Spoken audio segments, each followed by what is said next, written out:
Bueno, muy buenas tardes a todos. Nuevamente, gracias por acompañarnos en esta tribuna número 21. Hoy tenemos a un invitado muy especial desde la ciudad de Seattle, que nos va a dar una charla, digámoslo, realmente interesante en este momento de pandemia. Y de verdad, con mucha admiración, quiero darle la bienvenida a Orlando Ayala, que pues hizo parte fundamental de la misión de Sabios, que recientemente lanzó ese plan bastante ambicioso. Y quiero darle la entrada a Santiago Perdomo, que como siempre va a hacer la presentación detallada de nuestro invitado. Adelante, Santiago. Bueno, muy buenas tardes a todos. Una bienvenida muy especial a todos por acompañarnos en esta tribuna Colpatria Olimpia. A Orlando Ayala, muchísimas gracias por aceptar ser conferencista en la tribuna. Es un honor tenerlo. Realmente es un colombiano que ha estado en las posiciones más altas en el mundo de la tecnología. Orlando es egresado del programa de Administración de Sistemas de Información de la Universidad Tadeo Lozano en el año de 1981 y llegó a ser el vicepresidente mundial de Microsoft, convirtiéndose en un miembro de gran importancia y trabajando codo a codo con Bill Gates y Steve Ballmer. Es un honor y un orgullo que Orlando hoy nos acompañe. Es un colombiano que ha llegado muy lejos y actualmente él está en varias juntas directivas, tanto en compañías muy importantes en el mundo como en Colombia. En Colombia es miembro de la junta directiva de Ecopetrol. Bienvenido, Orlando, y nuevamente muchísimas gracias por aceptar ser conferencista en esta tribuna Colpatria Olimpia. El micrófono es tuyo. Muchas gracias, Santiago y Daniel. La verdad es un honor estar aquí con una institución como Colpatria que no necesita introducción, eso es seguro. Y bueno, también Olimpia, que creo que está haciendo un gran trabajo en el tema tecnológico. También muchas gracias a todos los que nos escuchan. La verdad, es un honor tener la posibilidad de compartir algunas reflexiones con ustedes y ojalá algún intercambio de ideas. Voy a compartir rápidamente la pantalla y me confirman que la pantalla está compartida. Un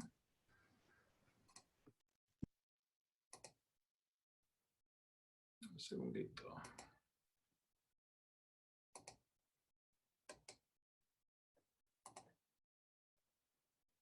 Hay que cerrar una cosa que hay que cerrar porque si no, no. Ok. ¿Lo vemos? Sí, Orlando, sí se ve. Gracias. Bueno, ok, muy bien. Bueno, yo quisiera quizás comentar pues algo que es obvio y es el hecho de que estamos al frente de uno de los momentos más particulares, yo creo que en la historia de la humanidad. Nos ha tocado vivirlos a todos. Yo en lo particular lo veo seriamente como una oportunidad, muchos desafíos por seguro, pero mucha oportunidad en el medio. Y más que nunca yo creo que esto ha pasado a hacernos reflexionar a todos los niveles. Esto no es un tema que toca solamente el sector productivo, es un tema que toca a la sociedad de fondo y hay muchas preguntas profundas al respecto. Algunas de estas tendencias ya venían insinuándose, pero claramente la pandemia pues obviamente ha acelerado muchas de estas tendencias y yo pienso que es irreversible que estas tendencias se van a acelerar aún más. Yo quisiera partir con una reflexión en donde más que nunca yo creo que la necesidad de usar este cerebro derecho y cerebro izquierdo en el proceso de articular un poco los desafíos va a ser muy importante. Tradicionalmente, esto no tiene nada de malo, pero tradicionalmente yo creo que los negocios, los gobiernos se han manejado mucho con el hemisferio izquierdo del cerebro. Eso está perfectamente bien. No vamos a entrar a describir ni la intención es que ustedes lean lo que dice allí. Pero más que nunca, yo creo que el concepto, la redefinición de la interacción esencialmente cultural, económica, democrática, bueno, no digamos democrática, de los modelos de gobierno, van a pasar por la necesidad de un liderazgo con una característica que tenga esa capacidad de poder entender que al final las respuestas estas necesarias y globales van a pasar por esa capacidad de poder pensar esas respuestas de una manera mucho más completa. Yo creo que todos hemos pensado que el tema de empatía se ve allí. A mucha gente le cuesta hablar de empatía.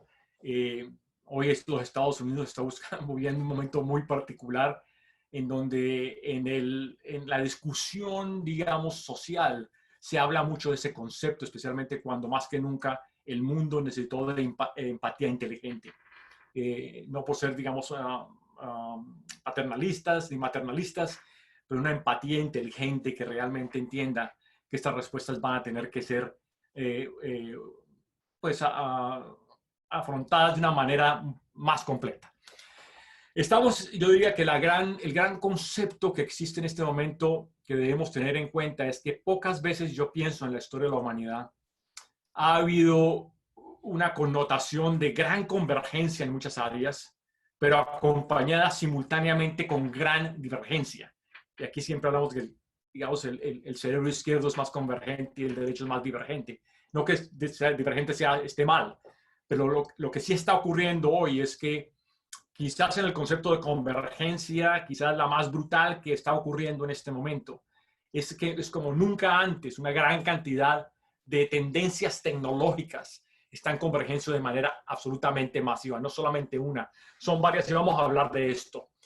Y al mismo tiempo está ocurriendo una divergencia que no es necesariamente económica, pero es absolutamente amplia, es una divergencia cultural, es una divergencia de modelos económicos, es una divergencia geopolítica, que si no es bien gestionada, esta situación puede colocar realmente al mundo en una situación muy complicada. Entonces, partamos primero por ese ángulo de la convergencia masiva, tecnológica, irreversible, de la que nadie se va a salvar. Colombia no se va a salvar de esto, la pregunta es qué va a hacer con eso. El mundo no se va a salvar de esto, va a seguir avanzando porque la tecnología, esa es su historia de transformación que ha cambiado fundamentalmente muchos modelos a través de la historia del mundo y más que nunca va a estar allí y se va a acelerar. Y partamos por un concepto inicial y noten que aquí voy a hablar de convergencia digital primero. Quiero hacer énfasis en la palabra digital y más adelante lo van a entender por qué. Y hay mucha conversación acerca, digamos, de la cuarta revolución industrial, el concepto, digamos, de que existe una revolución. Para mi opinión, el término cuarta revolución industrial se queda verdaderamente corto con respecto al impacto que esto trae. Y voy a tratar de caracterizar lo que realmente representa esta inmensa revolución en 4 ejes muy particulares y precisos. Que casi que esos 4 ejes, yo diría que los 4 ejes tienen la connotación de incluir una serie de escenarios tecnológicos de todo tipo. Entonces son 4, digamos, anclas y luego 3 conceptos asociados con esas anclas que yo creo que son muy importantes. Si ustedes me dicen cómo entender un poco lo que está ocurriendo en tecnología, ojalá, digamos, esta visual sería el resumen de mi punto de vista de lo que realmente importa. Arranquemos por una revolución absolutamente inmensa con respecto al tema de ultraconectividad. ¿A qué me refiero? Una explosión esencialmente de átomos inteligentes. Cuando digo átomos, me refiero a la materia, que es todo, desde un vaso hasta esta camisa, y su capacidad de poder ser inteligente está allí, y hoy la hemos visto en una gran cantidad de dispositivos y de átomos. Por aquí pasan los automóviles independientes, por aquí pasan los drones, por aquí pasan el Internet de las cosas, el Siri que tenemos en casa, en fin. Esta explosión es masiva y la proyección hacia el año 2035, es que habrá más de 30 billones de dispositivos en el mundo interconectados que tienen capacidad de inteligencia y capaz de procesamiento local. Entonces, esta ultraconectividad es irreversible. Todo tiene la capacidad de ser inteligente. Esta camisa podría determinar en un momento dado si tengo calor, puede ajustar la temperatura. Todo esto se nos viene. Pero esto viene acompañado con el segundo componente, digamos, de esta gran convergencia digital. Y es lo que llamamos el efecto de red. Y es el hecho de que estos dispositivos no están solos. Tienen una capacidad inmensa de poderse interconectar e intercambiar información entre sí y decidir por sí mismos tomar ciertas acciones. Pero el efecto de red realmente parte en el fondo por la capacidad que da esta tecnología de interconectar al ser humano y básicamente democratizar el acceso a darle voz a quien no la ha tenido. Y yo no tengo que contarles todo lo que ha ocurrido porque con un tweet se maneja hoy un país, desgraciadamente, en mi opinión, de una manera irresponsable, como en los Estados Unidos. Pero desde ahí parten también soluciones y conversaciones que están generando cambios muy rápidamente. Estas dos vienen acompañadas con quizás uno de los grandes saltos en el modelo de la computación.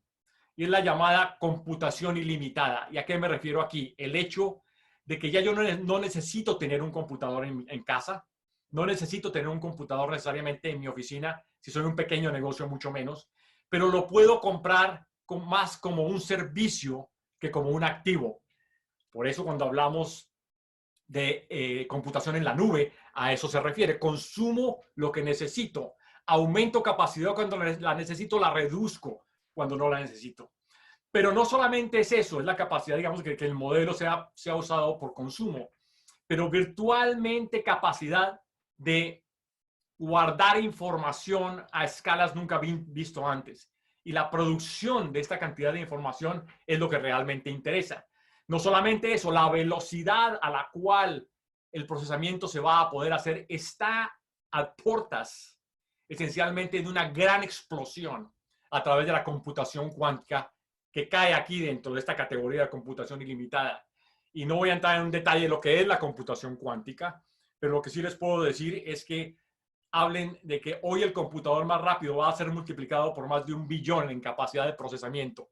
Esta capacidad de computación amarrada a los otros dos elementos va a permitir realmente encontrar respuestas a muy altas velocidades de desafíos globales que hemos tenido. Por ejemplo, encontrar un poco la cura a ciertas enfermedades que requieren de gran capacidad de análisis o imposible de ser procesada por los computadores más rápidos del mundo. La computación cuántica va a entrar a responder a ese desafío. Y por último, la cuarta, como le digo, es la combinación de estas cuatro, así que hay que tener en mente. Y para cualquier institución que no tenga claridad en esto, opino yo humildemente que está un poco en desnudo con respecto a lo que se viene, porque más adelante vamos a aterrizar esto ya en escenarios muy prácticos. Y es lo que mucha gente llama el nuevo petróleo. Y es la data inteligente absolutamente masiva producida por la ultraconectividad, el efecto de red y la computación ilimitada. Aquí es donde encontramos esto acompañado de la analítica inteligente de data, la analítica aumentada de data, en donde encontramos quizás reside el cambio más fundamental con respecto a cómo se van a transformar los gobiernos, los negocios, las culturas, y esto voy a aterrizarlo con escenarios de aquí para adelante.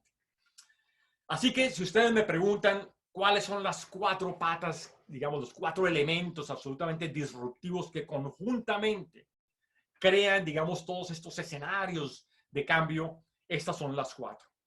Y déjenme tomar esencialmente 3 escenarios que yo considero absolutamente críticos. Y como les digo, si alguien quiere entender este tema de la convergencia digital, tiene que sentarse un poco a ver que en esta visual quizás están los elementos realmente importantes que hay que entender. El primero, que es como resultado de estos 4 cuando se conjugan, es que por primera vez nos movemos a que el activo digital y la computación tiene una característica y una connotación de lenguaje como la conoce el ser humano. Este concepto de lenguaje natural, que es como nos comunicamos nosotros, no solamente ocurre a nivel de cómo yo estoy comunicando con la voz, inclusive ocurre de una manera muchísimo más poderosa con mis gestos. Yo puedo mirar si alguien está entendiendo más o menos lo que estoy diciendo o no. Ustedes lo entienden, no tengo que explicarles que realmente el poder del lenguaje del ser humano viene en todo ese conjunto, no solamente de la palabra hablada, pero de la palabra transmitida a través de nuestras reacciones y nuestras emociones. Y por primera vez estamos viendo que realmente esto es posible. Segundo, el tema de realidades aumentadas y realidades mixtas. La colisión, no digamos colisión. El matrimonio entre el mundo físico y el mundo digital es quizás el escenario de mayor poderío de reducción de costos hasta acelerar el conocimiento de cualquier ser humano de una manera absolutamente exponencial. ¿Por qué? Los seres humanos aprendemos esencialmente manipulando cosas o experimentándolas, desarmándolas, volviéndolas a armar. Y este tema y este concepto de realidad aumentada, de realidad mixta, se llama mixta porque es una unión entre lo físico y lo digital.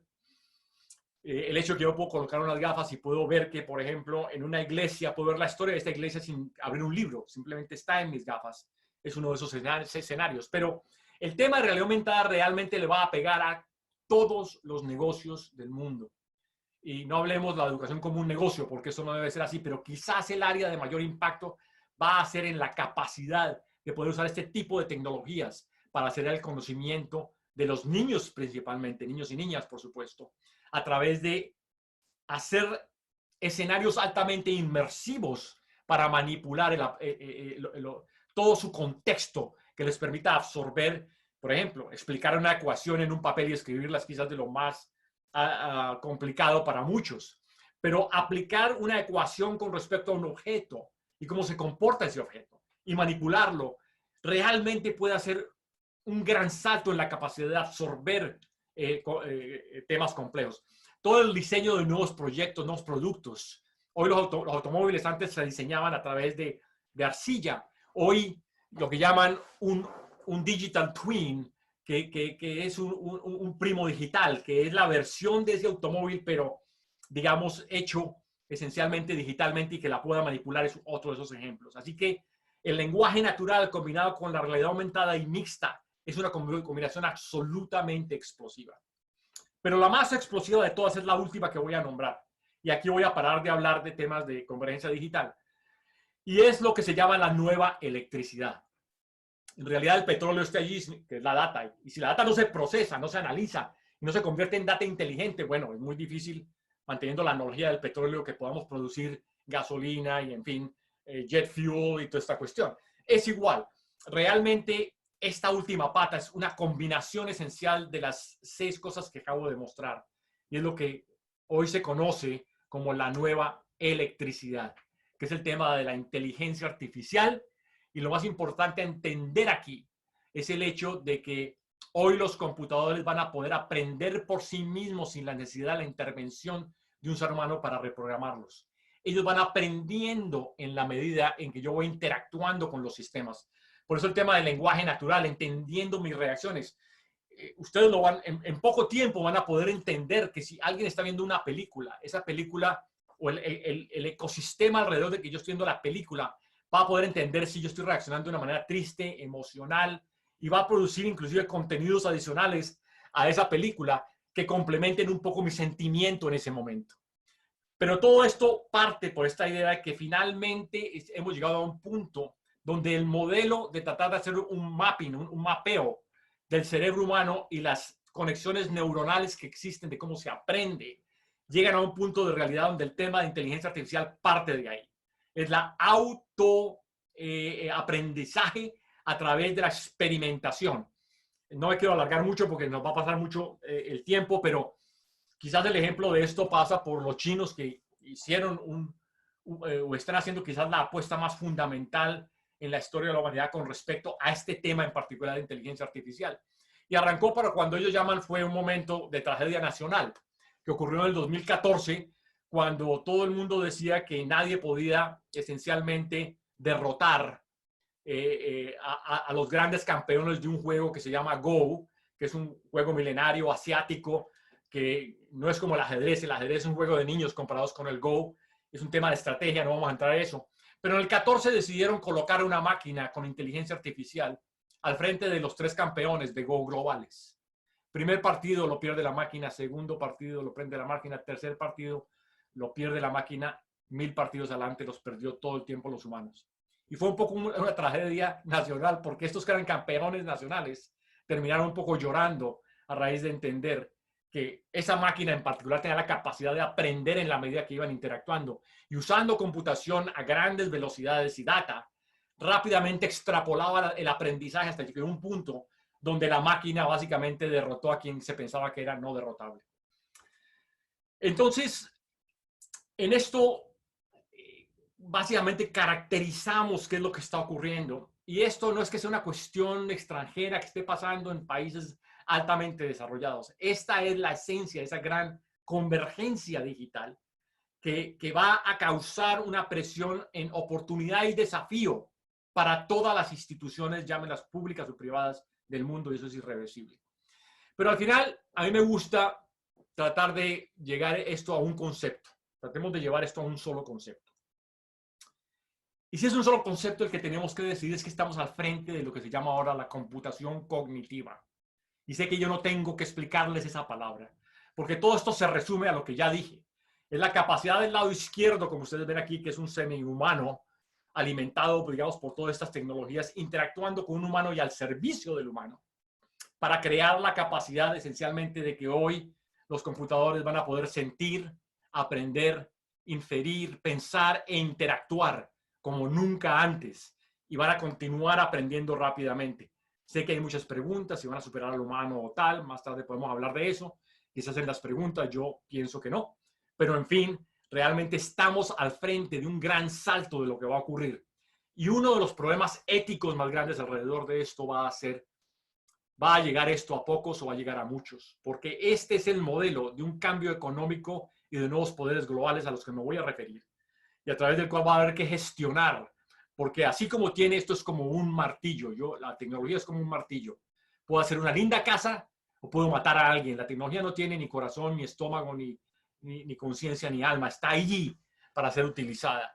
Y desde ese punto de vista estamos al frente de un avance tecnológico de grandes dimensiones y que se va a acelerar, en el cual si no se gestiona bien estamos al frente de unos dilemas universales más grandes, que es el uso positivo de esa tecnología, y especialmente que no quede en manos de pocos, pero ojalá llegue a 7.000 millones de personas o los que sean en ese momento. Bueno, aquí hago un paréntesis rápido porque no se trata solamente del tema de convergencia digital. Y ustedes, les dije al principio, convergencia digital, porque realmente la gran explosión que se viene conectada al tema de computación cognitiva es lo que se llama la convergencia tecnológica, que es una ampliación del concepto de convergencia digital, y aquí va. Y es esencialmente la convergencia ayudada por todas estas tecnologías de las que ya hablé, de cuatro áreas del conocimiento humano que nos llevan a la esencia misma de lo que es el ser humano y todo lo que lo rodea. Es lo que llaman NBCE. Biotecnología, intersectada con nanotecnología, intersectada con ciencias cognitivas e intersectada con lo que ya vimos en los últimos 10 minutos, que son las tecnologías de la información. Esto es lo que se llama la gran convergencia tecnológica. La convergencia digital está al lado derecho cuando hablamos de tecnología de la información. Y esto es excesivamente importante, porque en el fondo de esto está la capacidad realmente de intervenir, y de nuevo nos lleva a una discusión ética, a intervenir áreas del ser humano que no han sido intervenidas de manera profunda, que es el tema genético. No solamente el tema genético para efectos de hacer superhumanos, porque esa es una de las grandes discusiones, porque hoy eso es posible. Una de las grandes preguntas es, una de las grandes realidades a las que nos estamos aproximando, es que yo voy a poder definir esencialmente algunas de las características de mis hijos. Suena aterrador, lo entiendo perfectamente, pero la realidad es que la tecnología va para allá. Y la realidad es que hoy en China, con un marco ético diferente al del mundo occidental, esto se hizo. Luego dijeron que han metido al doctor a la cárcel y tal, pero la realidad es que un doctor chino hace año y medio intervino a una mujer, intervino en las células de los embrios que ya estaba embarazada, con dos gemelas que estaban y muy probablemente iban a tener el virus del VIH. Efectivamente entró básicamente no solamente a mirar el ADN, pero a editarlo, a intervenirlo. Y efectivamente pareciera que estas niñas han nacido y no van a heredar de su madre esta cuestión del VIH. Pero por supuesto la pregunta grande y profunda es, bueno, ¿qué representa eso generaciones hacia adelante? Está claro que la intervención del tema del genoma, no solamente para leerlo, pero para copiarlo, cambiarlo tiene implicaciones profundas. Tiene implicaciones profundas especialmente cuando se habla de la intervención de la ciencia del ser humano, aunque tiene implicaciones profundas desde el punto de vista del resto de la naturaleza, en el sentido que se nos abre una puerta inmensa en términos del análisis microscópico a nivel del tema de nano y macroscópico desde los otros temas de ciencias cognitivas y de la biotecnología, que puede producir resultados absolutamente fantásticos en desafíos como el tema del cambio climático, en fin, otras cosas. Entonces quiero dejar el mensaje de que existe una gran convergencia digital de la que ya hablé, pero la gran revolución pasa por aquí. Y si ustedes quieren, no sé cuántos de ustedes vieron un documental en Netflix que se lo recomiendo para entender la profundidad de esto, que se llama Selección Antinatural. Selección Antinatural. Quienes lo hayan visto me entenderán. Quienes no lo hayan visto, les recomiendo que vean este documental porque realmente caracteriza al frente de lo que se nos viene. Obviamente esto conectado con esta computación cognitiva de la que ya hablé y una interacción entre las dos, pues crea realmente esta gran revolución que se nos viene encima y que tiene estas características de gran oportunidad y de gran desafío. Bueno, esto nos lleva esencialmente a lo que yo considero está ocurriendo y yo creo que tenemos que estar más al tanto de esto, y está cambiando el modelo en cómo las nuevas sociedades se están construyendo, inclusive antes de la pandemia. Estamos moviéndonos ahora, ya no podemos hablar de capitalismo o de comunismo o de socialismo o de modelos económicos comunistas o socialistas o capitalistas. Yo creo que eso es mirar hacia atrás. Y la gran pregunta, y el COVID desnudó esto de manera profunda, es este nuevo modelo. Es un modelo que realmente ya venía gestándose, pero que se va a acelerar.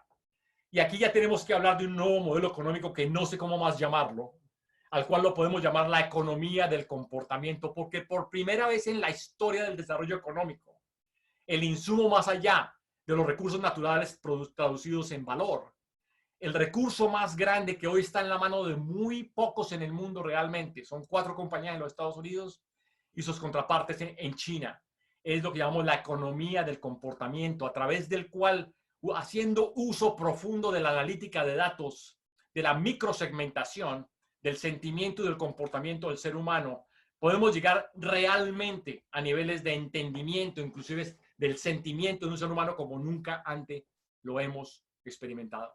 Así que lo que hay que entender aquí, para cualquier institución, llámese de gobierno con relación con sus ciudadanos, llámase una pequeña empresa con sus proveedores y sus clientes, una gran empresa que es multinacional, es que quien no entienda que la generación de bienestar va a correr de bienestar, no de bienestar, de riqueza, va a correr y está corriendo ya alrededor de la explotación.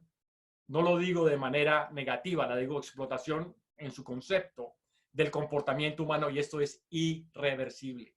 No tengo que explicarles, cuando ustedes ven Netflix y dicen, uy, ¿cómo supo que me gustó esta película? Están analizando su comportamiento. Todo lo que hace Amazon pasa por ahí. El ejemplo más grande de esto ocurre con otro incidente que creo que ustedes lo saben muy bien. La verdad es que en el 2016, por primera vez en la historia de la humanidad, un presidente fue electo a través de la microsegmentación de un sector de la población en los Estados Unidos, que sabían era vulnerable esencialmente al consumo de contenidos, la mayoría de ellos contenidos falsos, para voltear un poco las elecciones. Fueron 75,000 personas, más que todo en el centro de los Estados Unidos, y una compañía como Cambridge Analytica, que básicamente ultra expertos en temas de análisis, microsegmentación y psicoanálisis de la data, lograron realmente entender el mapa electoral de los Estados Unidos y básicamente decir, olvídese de las costas. Es estos 70,000, 80,000 personas que eventualmente no van a voltear las elecciones, especialmente en estados muy particulares que son estados de mucha competición entre los dos bandos de acá. Y así fue. Hay otro documental que muchos de ustedes estoy seguro que lo han visto, que cuenta esta historia de Cambridge Analytica y cuenta, digamos, toda esta historia de cómo ocurrió. No solamente esto, pero también lo del Brexit, que es otro ejemplo claro que la rotura del Brexit partió por el microanálisis y el sentimiento, la explotación del sentimiento del ciudadano del Reino Unido alrededor de este tema nacionalista, de proteccionismo, de cómo el resto de Europa les estaba tomando ventaja. En fin, todo esto que ustedes ya saben. Así que se los recomiendo que lo vean, que también caracteriza un poco de esto. Pero es importantísimo que esto lo entendamos, porque por aquí parte la definición de nuevos modelos de negocios, de nuevos modelos económicos, de nuevos modelos culturales, de nuevos modelos de política. En fin, el orden social, que hoy parece más bien un desorden global, el orden global, que hoy más bien parece un desorden global, pero que se va a ordenar, va a pasar, el ordenamiento de esto va a ocurrir y va a pasar por este concepto de la tecnología, creando las condiciones y luego los modelos que, como les digo, hoy están en manos de Google, Amazon, Google, Amazon aquí en los Estados Unidos, Microsoft está ahí, Apple, y del otro lado están obviamente los Baidu, están básicamente Alibaba, porque solamente China tiene un equivalente de los dos lados.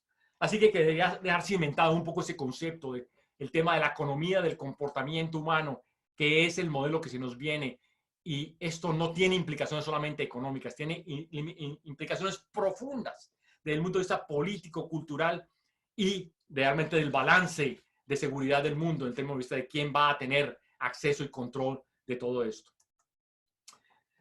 Aquí entonces quiero ya pasar quizás a aterrizar un poco las nuevas realidades de, digamos, no solamente de los gobiernos, pero de los negocios. Y sé que quizás muchos de ustedes que me están escuchando pues manejan alguna compañía o son dueños de una compañía.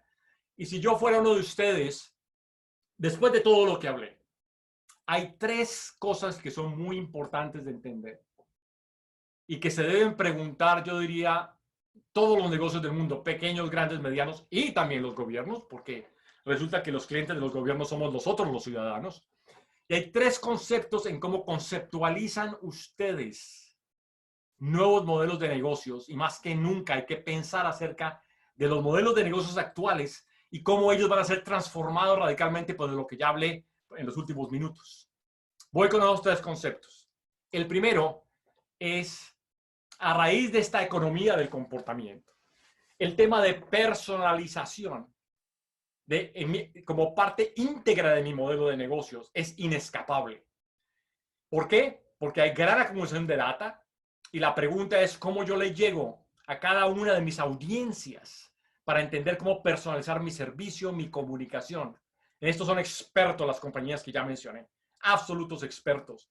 Y muchos lo están haciendo que no son de tecnología, lo están haciendo ya de una manera muy, muy, muy buena. Por aquí pasa todo el tema esencialmente de consumo, por aquí pasa todo el tema y las nuevas versiones de servicios de turismo de valor agregado, que yo creo que se van a mover mucho más a personalización rápida y efectiva y autoservicio ante todo. En fin, todo este concepto de personalización es clave desde el punto de vista de cómo empezar a migrar mis modelos de negocios hacia una nueva realidad. Viene el segundo concepto, que es el concepto de desintermediación.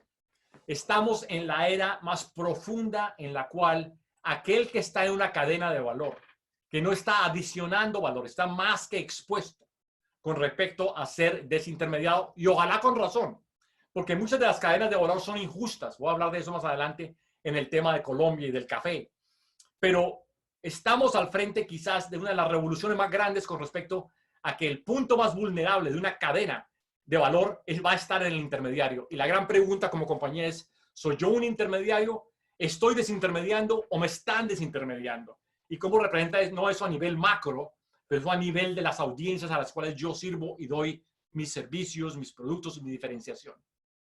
Entonces, este tema de desintermediación es yo, por ejemplo, yo no voy a, básicamente, aquí en Estados Unidos llevo años sin ir a una sucursal de un banco. Es todo autoservicio, no necesito hablar con nadie y no quiero hablar con nadie porque quiero hacerlo de la manera más eficiente. Pero hay mil ejemplos de esto. Un poco lo que ha hecho Trump con los periódicos y, digamos, las agencias de noticias. Total desintermediación a través de 240 caracteres. Otro ejemplo de eso. Pero lo que quiero decir es que quien no entienda su posición con respecto a este continuo de intermediación y desintermediación va a estar muy expuesto. Y por último, es que esta gran revolución y convergencia tecnológica y digital nos lleva a un gran proceso de descentralización en general. Hay centralización, pero realmente el poder se está moviendo a la periferia. Esto quizás cuando ustedes ven una tecnología como blockchain, que es la capacidad de poder intercambiar servicios y productos de una manera segura pero distribuida, es quizás una de las grandes amenazas de los bancos, porque el valor de un banco hoy como intermediario es la centralización que tienen en darle seguridad a un usuario financiero, a un usuario normal, de cómo su dinero va a ser intercambiado, va a ser guardado con seguridad. Esto está haciendo, ha empezado una disrupción masiva con respecto a esto, en el cual existen los escenarios en los cuales la capacidad de poder intercambiar valores y servicios sin que un banco esté en el medio es una absoluta realidad. La industria financiera hoy está realmente muy preocupada al respecto de esto, porque realmente, de nuevo, la tecnología trae un concepto donde los centros tradicionales de poder y su concentración en el centro están siendo básicamente atacados de una manera profunda por los nuevos modelos de negocios que no requieren centralización y vamos hacia allá. Voy rápidamente a acelerar con un poco de escenarios un poquito concretos con respecto a esto. Personalización, todo el tema genómico es quizás el ejemplo más grande y extremo de esto, ya hablé de esto. Es el tema de básicamente poder personalizar un humano o poder personalizar una planta o poder personalizar un animal. Yo no estoy diciendo que es positivo o negativo, ya dijo, las preguntas éticas son profundas aquí, profundas. Pero digo, es un extremo claro de cómo el tema de personalización va para allá de una manera precisa. En términos de desintermediación, ya lo dije, gran cantidad de gente en el centro.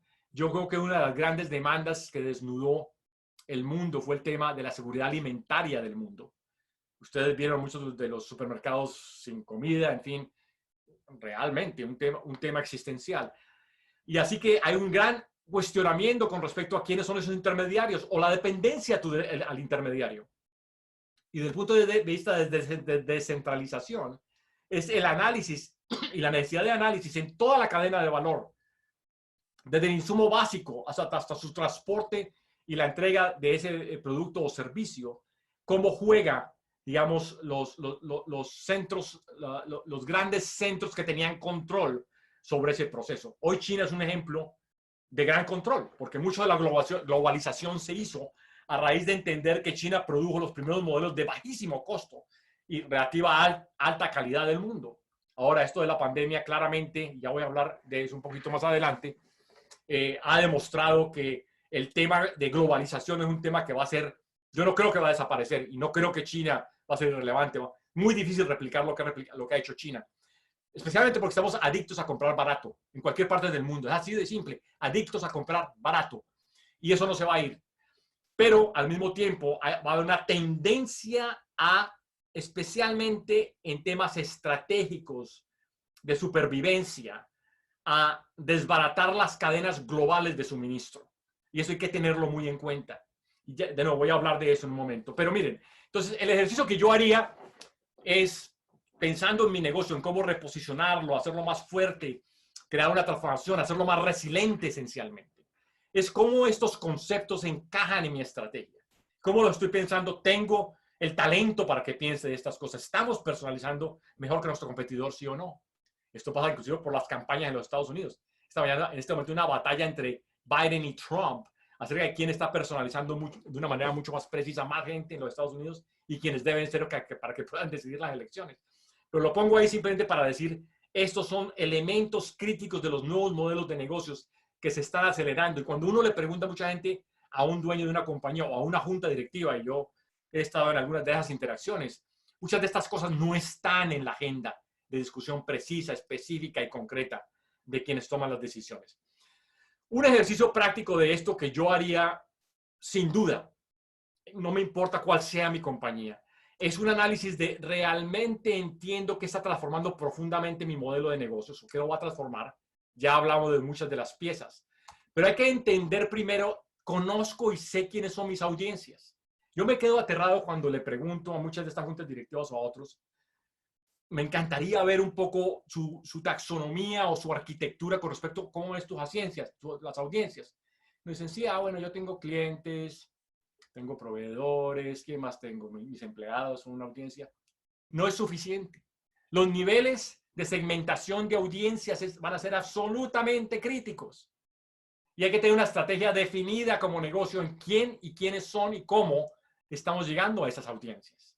Entonces, el mapa de audiencias no tiene que ser igual para todos los negocios. Pero si un negocio no entiende la profundidad de la necesidad de poder entender sus audiencias, va a ser muy difícil. Y en esto son maestros los que son dueños de la tecnología de analítica en data, que hoy ya sabemos quiénes son.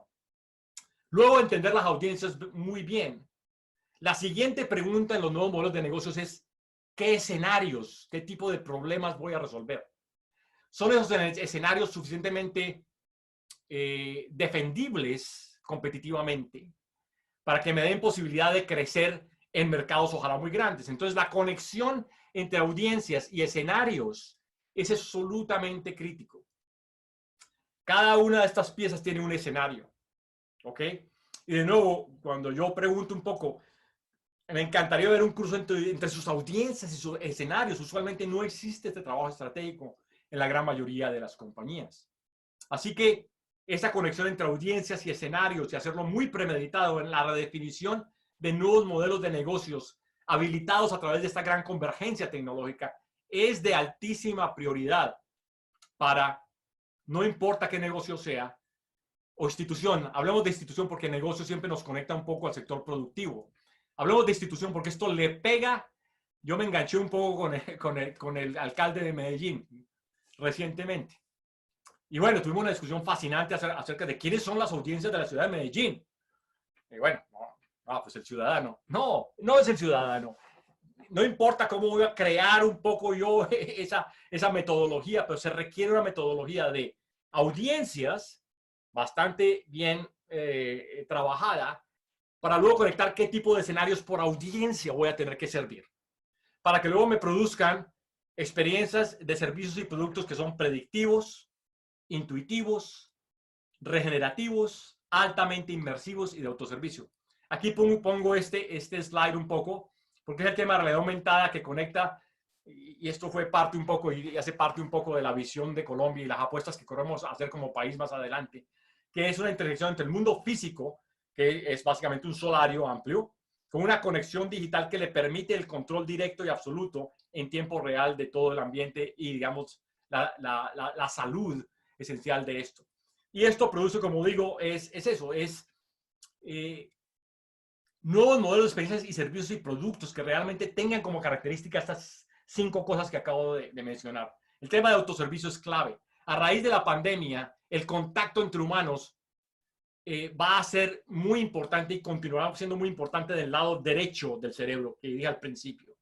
Del lado izquierdo del cerebro habrá muchas actividades en que los negocios se van a diferenciar porque han logrado implementar experiencias, servicios y productos de no contacto con otro ser humano.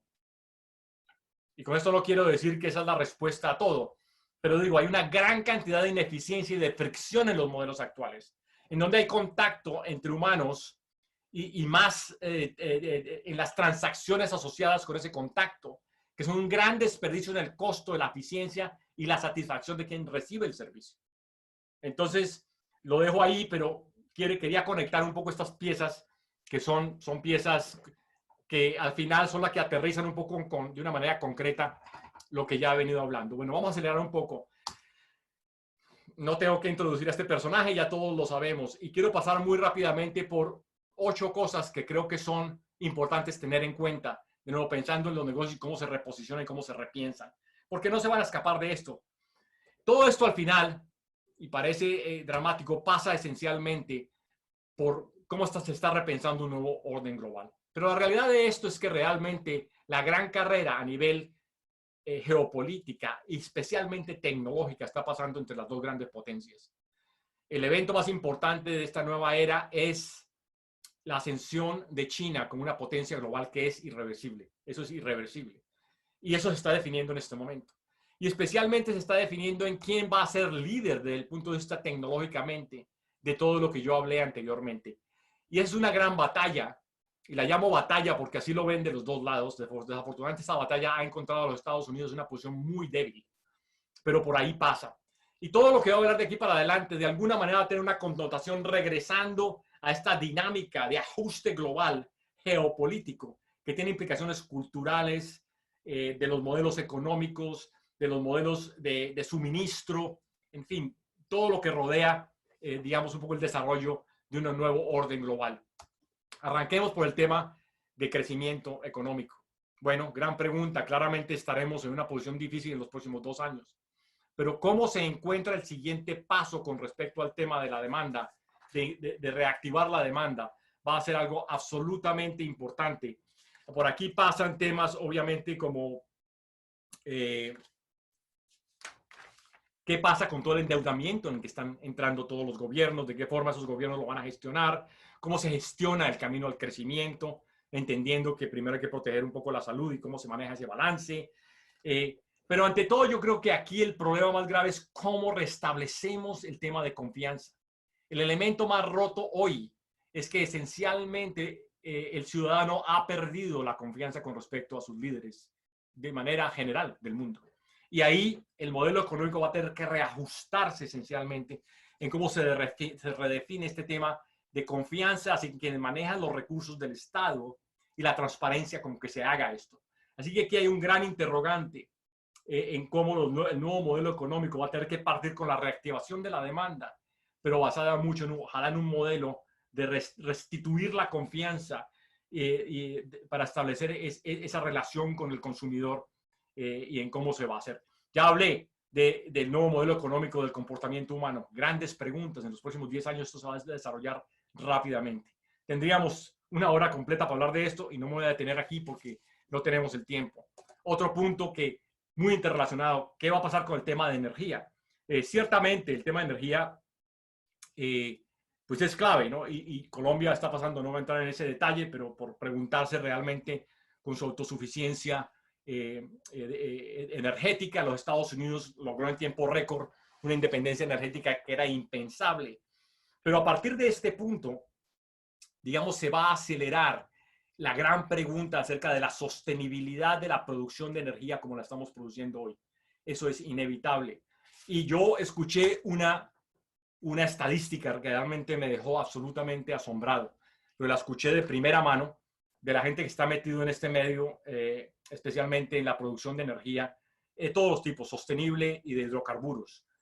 Y decían que, bueno, está claro que la pandemia lo ha declarado como una amenaza absolutamente existencial, especialmente por muchas cosas. El tema de cómo vamos a gestionar las cadenas de producción agrícola va a ser muy importante en la estabilidad del mundo.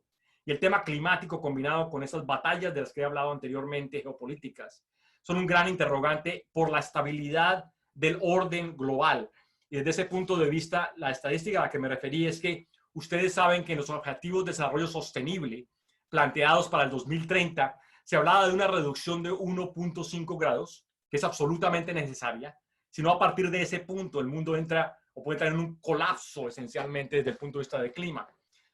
Pues la estadística de las que les decía que me dejó realmente abrumado es que ante un impacto de cierre global como nunca se ha visto en la historia de la humanidad de la economía, con una reducción casi total del transporte, tanto aéreo como terrestre, como marítimo, logramos básicamente una reducción entre el 4 y el 8% con respecto a la emisión de carbono.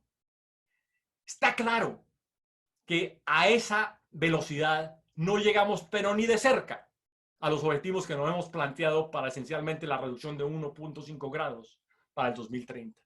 Así que si algo ha desnudado esta combinación de economía, energía y el tema de cambio climático, es que lo que estamos haciendo hoy no es suficiente ni de cerca. Y son las nuevas generaciones que vienen, las que se van a estar absolutamente expuestas a una situación realmente dramática con respecto a esto. Así que en los planes de cualquier empresa, cualquier gobierno, es inevitable que se piense en este tema de cómo vamos a acelerar la capacidad de reducción de emisión de carbono. Y obviamente esto es un desafío tremendo porque no es simple. Para Colombia, por ejemplo, no es simple en su transición energética. Sabemos que la tenemos que hacer, pero no es simple. Ya hablé, las cadenas de valor son quizás el escenario más importante para cualquier negocio para analizar. Desde la cadena de producción a las cadenas de suministro y a las cadenas de valor. Porque esta idea de que más y más nos estamos moviendo a traer la capacidad estratégica al país en vez de globalizarnos es casi que inevitable, especialmente en aquellos escenarios que representan amenaza existencial. El ejemplo más claro de esto fue la intercepción de un barco con máscaras que venía hacia Francia y aparentemente fue interceptada por los Estados Unidos para redireccionarla a Francia. No eran solamente máscaras, eran, digamos, productos para el tema de prevenir el COVID. Muchos de los países han entendido que en lo que es en temas de alimentación y salud, van a tener que empezar a hacer insourcing. No van a querer depender de China ni de Estados Unidos. Así que yo les digo, señores empresarios y grandes, pequeños y medianos, si hay algo que tiene urgencia en el contexto de que hablé de audiencias y escenarios, es analicen sus cadenas de producción, sus cadenas de suministro, sus cadenas de valor. Y piensen en qué representa esto ante esta nueva realidad. Pero es quizás la amenaza más grande para un negocio hoy. Y es la capacidad de poder tener los insumos para poder continuar creando valor. Y esto va a entrar en una disrupción absolutamente global. Ya hablé de seguridad alimentaria. Aquí, todo el tema de la propiedad de la tierra. En Colombia en particular, esto es de altísima prioridad porque Colombia puede ser la reserva alimentaria del mundo y es parte de la apuesta de la misión de sabios. Por aquí pasan una gran cantidad de temas climáticos, o sea, todo el tema anterior de energía y clima totalmente conectado, pero el tema de la seguridad alimentaria para el mundo es quizás uno de los grandes interrogantes cuando tenemos que básicamente producir alimentos. Se nos están yendo los campesinos del campo, especialmente el cambio regeneracional. En el campo está muriendo, los muchachos están yendo a las ciudades. ¿Quién va a alimentar esencialmente 10.000 millones de personas proyectadas en los próximos años como la población del mundo? Gran interrogante. La tecnología puede ayudar mucho aquí. Gran parte de la apuesta de Colombia, la misión de sabios, pasa por aquí. Ya voy a explicar eso en un minuto. Luego que nos viene el mundo del trabajo, no voy a entrar en detalle, ojalá tuviéramos tiempo, pero hay un cambio radical del modelo aquí. Cambio radical. Este tema de creación colectiva. Hablábamos con el doctor Perdomo antes de arrancar el hecho de que, oiga, ya no necesitamos ir a tirarnos un poco de tiempo yendo a una conferencia como esta. Qué chévere que podemos sentarnos a hablar de este tema con expertos de diferentes partes del mundo. La gente se ha hecho más asequible a través de esto. Así que compañías de tecnología ya han anunciado que entre el 30 y el 40% de su gente no vuelve a las oficinas. Han pensado qué rehacer, digamos, con sus activos desde el punto de vista de edificios y toda esta cuestión. Y por aquí también va a pasar mucho el tema del nuevo contrato social con el tema de trabajo-familia, ¿no? Porque cada escenario tiene cosas positivas y negativas, entonces hay que pensarlo. Nos va a ayudar mucho el tema del cambio climático. Yo creo que el hecho de que trabajemos más desde casa con un modelo de contrato social adecuado va a tener un impacto real o puede tener un impacto real. Si logramos mover el 40 o 50% de la población a trabajar sin tener que desplazarse, sería un salto importante contra ese 1.5 de reducción del calentamiento global. Y luego, obviamente, esto abre tremendas oportunidades de conseguir trabajo, no solamente en mi país o en mi barrio o en mi ciudad, pero a nivel global. Y eso pasa por la última pata de la que quería hablar y es el tema de la educación. Todo parte por aquí. El conocimiento es algo que no podemos básicamente ignorar, es el punto de partida de todo lo que estoy diciendo. Y la gran pregunta es qué hacemos con la concentración del conocimiento, especialmente de todas estas tecnologías en pocas manos. En Colombia tenemos que reactivar inclusive los modelos de educación terciarios o de la universidad con respecto a que vamos a tener que producir gente con mucha más capacidad en el entendimiento de esa combinación de cerebro izquierdo y derecho, pero en un contexto tecnológico de gran avance. Y es un poco también parte de la apuesta de la misión de sabios. Hoy todo el tema de transformación de los modelos educativos está más importante que nunca con respecto a estas realidades. Pero la gran pregunta de todo esto es si no educamos, quizás esa sería la gran pandemia del mundo. Porque todo lo que pasa, inclusive con las noticias falsas y todo este tema, pasa porque la gente no lee, no estudia. No es que no quiera estudiar porque no quiera estudiar. Mucho de esto tiene que ver que muchas brechas se han continuado abriendo a raíz del hecho de que tienen acceso unos y otros no, sobre todo a educación y a material de conocimiento de calidad. Y esa es una gran pregunta. El hecho, por ejemplo, de conectividad en Colombia es uno de los grandes desafíos. Se abrió una brecha social, no solamente en el acceso a energía, porque quizás el acceso a energía a bajo costo es la intervención más importante que podemos hacer en la reducción de pobreza del mundo.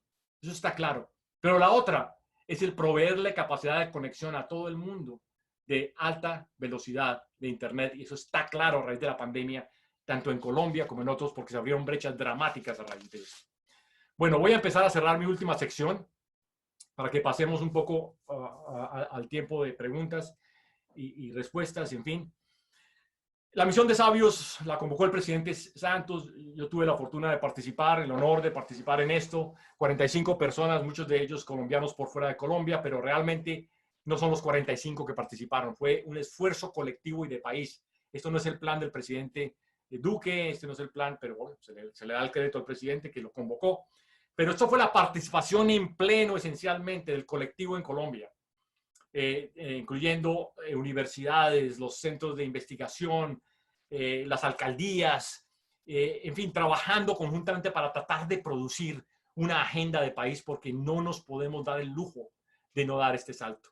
Para mí, Colombia está quizás en su segundo momento más crucial en su historia republicana de más de 200 años. El primero fue cuando tuvimos que formar un país de nada, después de básicamente la independencia de España, en donde tuvimos muchos traumas, entre ellos la partición de la Gran Colombia, en fin. Y hoy, y mucha gente dirá, uy, pero este tipo es exagerado, yo no lo veo así, porque es que lo que está ocurriendo globalmente y esta convergencia tecnológica y digital que está pasando no se le puede pasar por debajo de las piernas a Colombia. Y al final, después de 9 meses de trabajo, llegamos con esencialmente una recomendación, toda interconectada. Hay que partir por algo que es una promesa que le hemos hecho generacionalmente a los colombianos del pasado y no hemos podido cumplir. Y es realizar el gran potencial de Colombia, estar sentado en el paraíso. A pesar de toda la porquería que está pasando con la deforestación, este problema que tenemos.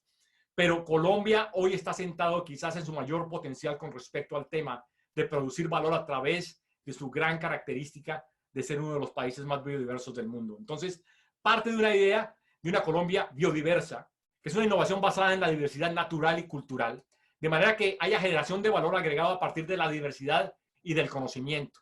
Y vean cómo lo digo, no hablo de diversidad solamente natural, hablo de diversidad cultural, que es tremenda en Colombia. Esto conectado a lo que es absolutamente necesario, que es una Colombia productiva y sostenible. De nuevo, la tecnología juega un papel fundamental aquí. Es un crecimiento basado en la ciencia para producir esto que es lo más importante. Una transformación de la estructura productiva hacia la sostenibilidad y la equidad. No podamos darnos el lujo de continuar siendo para siempre un país altamente extractivo, esencialmente de una manera no renovable. Así que parte por pensar en una estructura productiva de creación de valor sostenible. Y por último, conectado a lo que realmente es, y es que esto tiene que montar en el barco a cada colombiano en cada punta de Colombia. No se nos puede quedar nadie atrás. Y es una Colombia equitativa con conocimiento y educación para la inclusión social, que nos lleva a que los colombianos conozcan y protejan su patrimonio cultural y natural, y partiendo de allí, crear una Colombia que le haga una gran apuesta. Colombia tiene que ser y puede ser un país con una apuesta fundamental en bioeconomía. Y esa, si ustedes me preguntan, esa es la gran recomendación. Hay un libro de 400 páginas, se lo pueden leer, ahí está todo el detalle, pero esta visual básicamente sumariza un poco hacia dónde estamos tratando de generar. Obviamente, yo me siento muy confortable con las recomendaciones que se hicieron. La gran pregunta es cómo las vamos a ejecutar. Y eso es parte del desafío en que estamos actualmente. Se convocó básicamente, déjenme regresar aquí un poquito. Entonces, pero no solamente esto parte, bueno, y esto parte esencialmente por la tecnificación del agro. Colombia no puede tener paz si realmente no pensamos en las regiones como un punto de desarrollo, de partida para que Colombia sea una Colombia realmente inclusiva. Y eso parte por la tecnificación del agro. Y hay muchos desafíos ahí, como la propiedad de la tierra, el catastro, pero en fin, el tema de agricultura de precisión y agricultura inteligente es una gran posibilidad hoy. Y esto debería ocurrir en cada sector desde el punto de vista agropecuario en Colombia como punto de partida. Pero no nos podemos quedar solamente en que la producción y el uso de cada hectárea sea altamente productiva. La gran oportunidad que tiene Colombia es traducir esa actividad que produce gran cantidad de biomasa. Y la biomasa es el producido después de que hace la cosecha.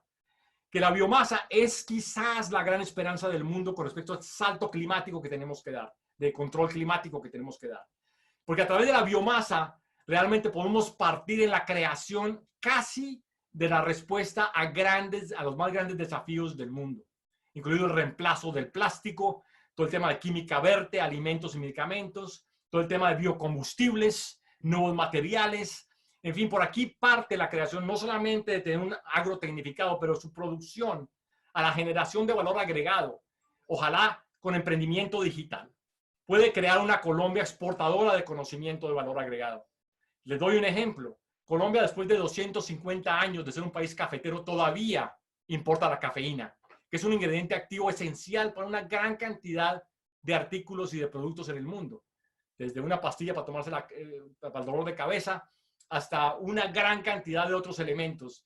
Y lo importamos todavía, eso da pena.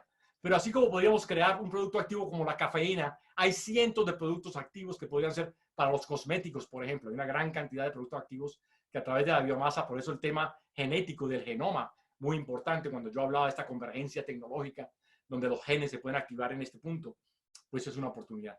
Entonces, esa es la gran ruta, esa es la gran ruta.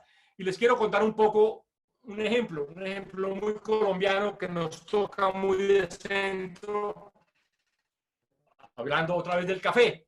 Y el tema del café, pues no les tengo que dar introducción. Yo arranqué con un proyecto de estos en el 2014, que yo lo usaba un poco como punta de referencia para tratar de caracterizar lo que puede ser una Colombia que tanto nos merecemos y tanto nos queremos imaginar para la siguiente generación, porque los que ya estamos en los 60, en caso 64, pues ya nos queda poco, pero este es un ejemplo de qué podría ser para retener la gente que se nos está yendo del campo, en fin. Entonces quiero contarles que se hizo un proyecto en el Meta, el municipio de Mesetas, en el Meta, altamente golpeado por la guerra, distante del casco urbano. Y ahí lo que se hizo fue básicamente el agarrar 100 familias y tecnificarles la producción, con ellos, no a ellos, pero con ellos, tecnificar la producción de 100 familias en temas de café. Ahí básicamente colocamos todos los componentes de la cuarta revolución industrial. Los sensores son claves desde el punto de vista esencialmente de producir información que les permite a los campesinos ver temas de clima, irrigación, fertilización, diagnóstico de plagas, mucho crea de analítica de datos, y va a incluir el tema de la cadena de valor, porque yo decía, la cadena de valor del café es una de las más injustas. Yo compro una taza de café en Seattle a 5,50. El campesino, mi campesino por allá en Armenia, recibirá, no en Armenia porque es una ciudad, pero digamos en el campo, o allí en el Meta, donde tenemos este piloto, que luego lo vamos a expandir a Antioquia de Nariño por ahora, recibe 15 centavos. Entonces, en fin, así como estamos viendo el café, podríamos hacer caña, cacao, en fin, todo lo demás, pero la gran belleza de esto es empoderar al campesino con tecnología que le permita realmente no solamente tener mayor producción y más eficiente, pero hacer, digamos, quizás hacerlo de una forma donde las cadenas de valor donde interactúa hoy sean más justas. Y aquí tengo un ejemplo más adelante, creo que lo tengo el que sigue, vamos a ver.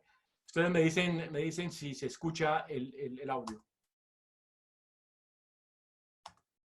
Oh, discúlpenme.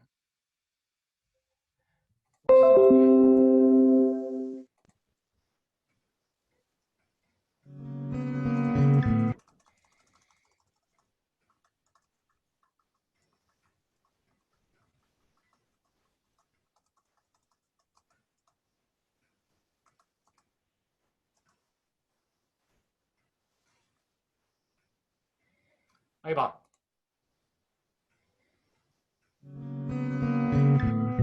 Nosotros en Mesetas fundamentalmente lo que hicimos fue aplicar nuestra experiencia a través de la utilización de tecnologías de internet de banda ancha.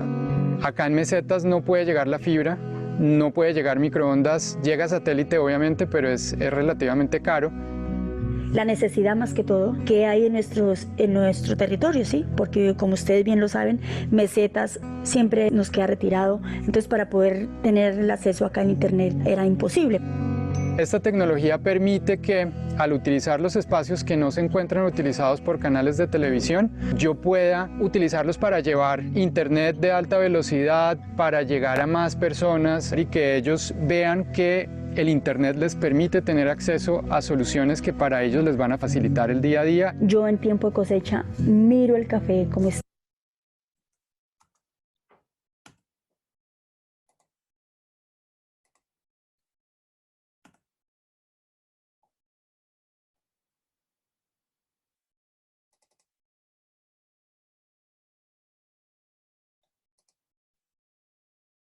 Bueno, parece que ¿me escuchan todavía? Sí, sí, te escuchamos. Y espérame, lo adelantamos aquí. Lo voy a adelantar un poco. Como en la mitad. Ahí. El café, ¿cómo está? Vean que el Internet les permite tener acceso a soluciones que para ellos les van a facilitar el día a día. Yo en tiempo de cosecha miro el café cómo está, si el café está a 655 o a 700 la carga, entonces yo aprovecho ese día que está a buen precio y me voy y lo vendo ese día. Tengo también una aplicación en mi celular, la cual me permite a mí, como caficultora, poder mirar todas las enfermedades que le dan a mi café. Si todas las veredas y todo el campo estuviera conectado con internet, créame lo que sería muy transformado. Cuando ves que 150 familias, hoy productores de café, tienen la capacidad de vender mejor su producto, de acceder a educación en sus colegios, cuando ves que padres e hijos se integran para aprender, yo te diría, vale la pena el sumar voluntades, porque pues te sonríe el alma. Entonces les quería presentar ese pequeño ejemplo. Aquí, pues la pregunta fundamental es obvio que 100 familias nos hace sonreír el alma, pero el gran desafío colectivo que tenemos es cómo hacemos que 550 familias en Colombia esencialmente pudieran tener acceso a esto. 550 familias es el número de familias cafeteras en Colombia, donde el 30% de cabeza de familia son mujeres. Así que les comparto esto porque es un ejemplo donde podemos partir, de cómo una Colombia se puede transformar partiendo desde un punto de vista de una visión inclusiva, arrancando por la conectividad en un lugar remoto como este. De hecho, se han aprobado 2 pilotos más, uno en Nariño y el otro en Antioquia, pero la idea es esa, ese es el gran desafío colectivo de innovación, es como llegamos a modelos, digamos, que nos permitan crear ese nivel de escala transformacional para Colombia. Y como dije, luego producir, ojalá, emprendimientos de creación a partir de la biomasa, que nos den capacidad exportadora de conocimiento y de emprendimientos. Quiero cerrar diciendo que así como muchos países se han puesto un objetivo, y usualmente ese objetivo ha partido de un momento existencial para el país. Yo creo que Israel es un ejemplo de eso. Creo que los Estados Unidos, cuando la Unión Soviética lanzó el Sputnik y puso a Gagarin, llegó en un momento. Entonces, tenemos que llevar con un plan conjunto a la sociedad en Colombia. Esa es la intención de esta ruta de la misión de sabios. Para tratar de mirar una luna en la que podemos aterrizar. Y yo a Kennedy le decía, ni de vainas va a llegar en 10 años a la luna. Bueno, después de poder imaginar a un país, hacer pensar en un país diferente, logró en menos de 10 años no solamente aterrizar un hombre en la luna, pero generar la producción de conocimiento, de invenciones como la miniaturización de la computación, porque tenían que aterrizar un módulo pesado en la luna. En fin, una gran transformación. Y la pregunta que yo le hacía un poco al presidente era, ¿cuál es el equivalente a Colombia de ir a la luna? Pongámonos, miremos esa luna, ¿cuál podría ser? Y yo decía, bueno, pasar de ser el número 86 en el ranking mundial del Fondo Monetario Nacional de Producto Interno Bruto por ciudadano a ser el puesto número 25 para finales del 2030. Mucha gente dirá, esto es imposible, tendríamos que crecer al 7%. Pero si nos ponemos una ruta que está basada en la ciencia, como lo ha establecido la misión de sabios, con una aspiración de este nivel en donde quepamos todos, porque ¿quién va a pelear? Especialmente cuando esto tiene que partir por un tema absolutamente inclusivo. Si lográramos hacer esto con inclusión, que no hay forma de hacerlo si no es con inclusión, para poder llegar a lo que voy a mostrar, tendríamos una reducción dramática de la pobreza y la desigualdad, un modelo productivo de desarrollo altamente sostenible e inclusivo, un país productor, consumidor y exportador de conocimiento e innovación, y como decía anteriormente, Colombia está en el medio del paraíso terrenal, con todos los climas, muchos de los ecosistemas en el mundo existentes, y tenemos también esa responsabilidad universal donde Colombia puede ser un exportador de conocimiento en cómo resolver no solamente un problema para Colombia, pero un problema a nivel global. Eso es todo. Ahí lo dejo, Santiago y Daniel. De nuevo, muchas gracias por escucharme. Espero que haya sido útil. Muchísimas gracias, Orlando. Adelante, Daniel. Orlando, de verdad extraordinario. Creo que, y tengo varios chats, la industria tecnológica que en general somos fans de su visión. De verdad, quisiera solo resumir un poco en pocas palabras pero usted nos llevó desde las tecnologías emergentes que están cambiando el mundo, la convergencia, las MBICs, que fascinante el debate ético que nos contó, la biología digital, Chris, todo lo que realmente la pandemia pues nos pausa un poco, pero nos llevará en los próximos años a un cambio trascendental. Y nos pasa después a un curso de modelos de negocio de desintermediación, personalización, de descentralización. Así que de verdad fascinados con su conversación que la aceleró y nos hubiera encantado y seguramente la podremos repetir. Y, y creo que varias de las preguntas que están en el chat las voy a condensar en algunas que tienen que ver con la educación, que varios han mencionado, la convergencia o el cambio, el antes y después del coronavirus y la misión de Sabios, ¿sí? O sea, usted nos menciona la educación, el que no sea la educación sería la peor pandemia.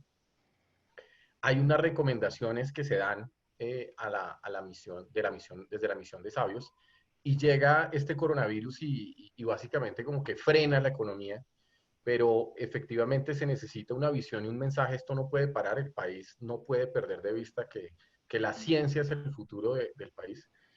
¿Qué cree que usted, desde el punto de vista del sector privado y gobierno, debería pasar, ¿sí?, para que esa misión de Sabios y esas recomendaciones pues realmente puedan llevarse a buen término y que no nos quedemos pues en una oportunidad o en esta segunda oportunidad que usted nos mencionó histórica y que realmente la aprovechemos? ¿Qué debería pasar los próximos meses y los próximos años para que esto realmente despegue?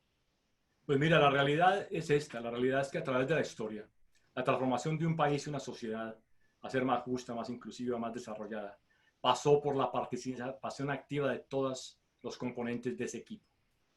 Yo diría que más que nunca, nadie puede quedarse viendo este partido desde la tribuna. Es así de simple. Y aquí estamos hablando que esto no lo puede hacer solo el gobierno, esto no lo puede hacer solamente el sector productivo o la academia, en fin. Entonces, lo primero es cómo creamos una agenda colectiva de ejecución. Yo he tenido varias de estas enganches y con Santiago hemos tenido algunas de estas conversaciones en Ecopetrol.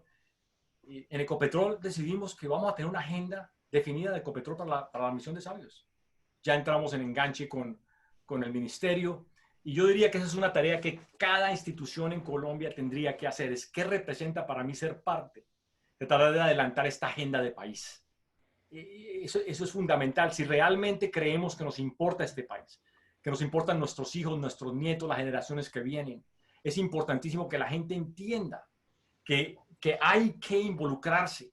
Así que mi llamado, tuve con tres cámaras de comercio sesiones como estas y quedamos en la tarea de que la Cámara de Comercio iba a impulsar unas conversaciones acerca de toda la misión de Sabios. Yo recomiendo un poco eso, Santiago, y es quizás en esta tribuna Colpatria invitar a varios de los participantes, digamos, de la misión de Sabios, inclusive a la ministra, en fin, para que hablemos del tema, porque es que si como ciudadanos no demandamos, mi peor pesadilla es que nos ocurre lo que ocurrió con la pasada misión, donde hizo solo una recomendación, es que hay que transformar la educación.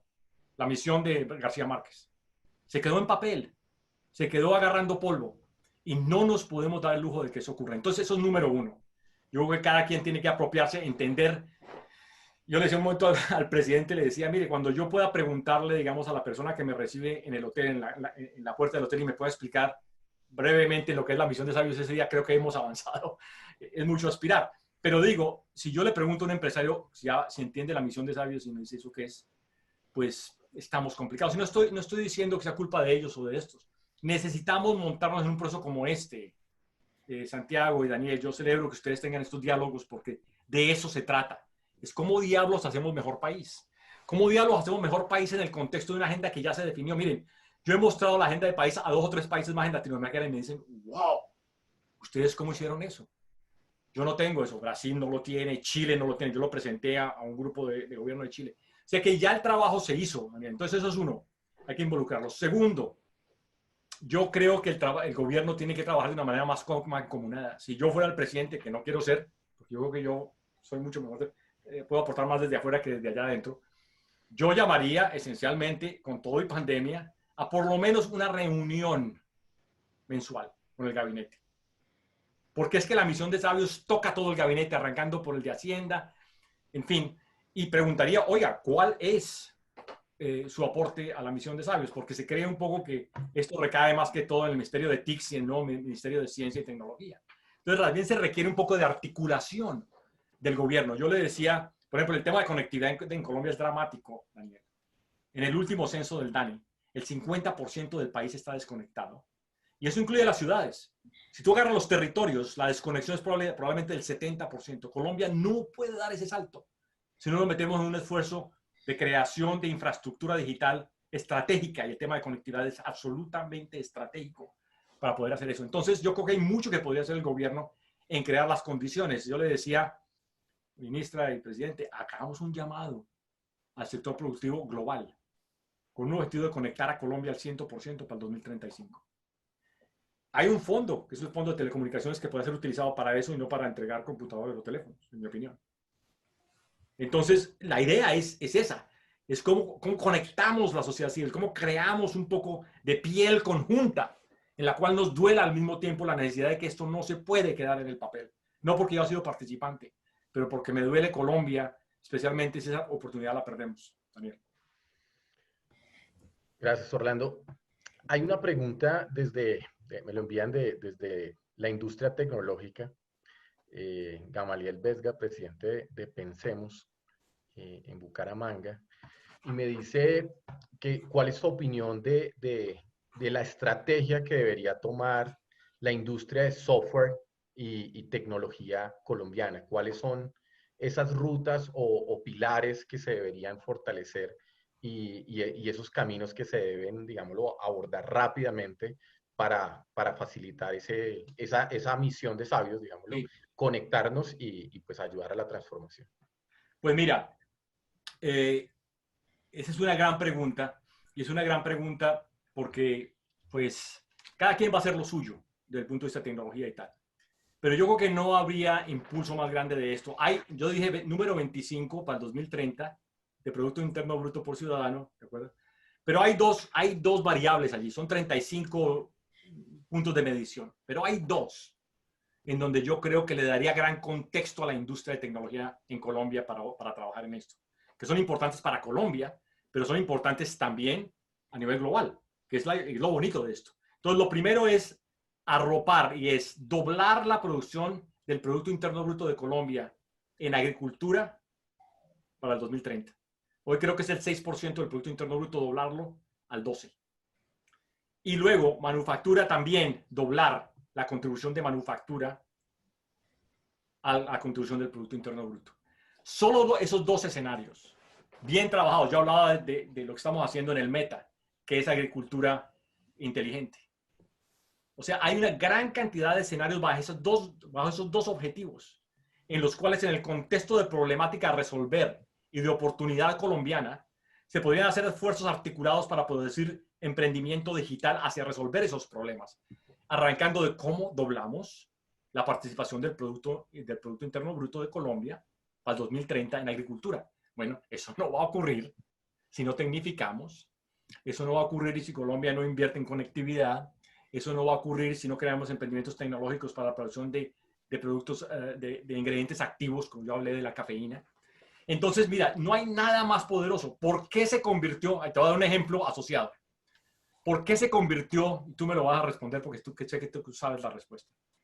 ¿Por qué se convirtió Israel en el país número 1 en telecomunicaciones? En patentes por ciudadano. Mejor dicho, esta gente es la gente, y sé que tú me lo vas a responder. ¿Por qué, Daniel? En una estrategia nacional de defensa que eso es. país. Mira, o lo hago o me matan. Tan simple como eso. ¿No? Entonces, en Colombia no sé por qué no tenemos la urgencia de entender que la opción de 50 años más de guerra no es una opción. ¿No? Entonces, no, quizás no es tan inminente como le ocurre a Israel que le llueve un rocket y estalla la cosa. Pero tenemos muchos de los rockets ya están quemando toda la selva del Amazonas, hermano. Eso es un rocket vivo ahí quemando la selva del Amazonas, no jodas. No, yo lo veo desde ese... Excuse my French. Pero digo, no. Entonces hay que entender que Colombia está pasando por un momento único. Y en ese sentido, necesitamos de una manera profunda de entender que el propósito nacional pasa por resolver problemas de propósito nacional. Y en la misión de sabios hay una serie de propuestas concretas, específicas de cómo llegar allá. Dime tú cómo Estonia pasó de ser el país hace 30 años, el país más corrupto de la Unión Europea, a ser el país más transparente de la Unión Europea. De nuevo, amenaza existencial. Ha sido el país más invadido históricamente en Europa. Y dijimos, no más. Un grupo de gente se unió con la sociedad civil, hicieron un programa de 30 años en donde dijeron, así cada estoniano salga de Estonia, podemos elegir un presidente, porque podemos votar desde afuera y todos los sistemas están diseñados para que no nos dañen el sistema electoral. Por eso crearon la ruta de la seda, creo que se la llaman ellos, con una capa que interconecta toda la información del gobierno. Es el país más avanzado del mundo, es el centro de avance de automatización digital del mundo. ¿Por qué? Amenaza existencial. Entonces, mientras Colombia no entienda que tenemos al frente una amenaza existencial esencialmente para las siguientes generaciones, va a ser difícil dar ese salto. Extraordinario. De verdad que es fácil conversar cada uno de los retos que tienen las organizaciones en Colombia, pero cuando lo planteas en esa visión país, de verdad que motiva a que los empresarios trabajemos por esa misión planteada.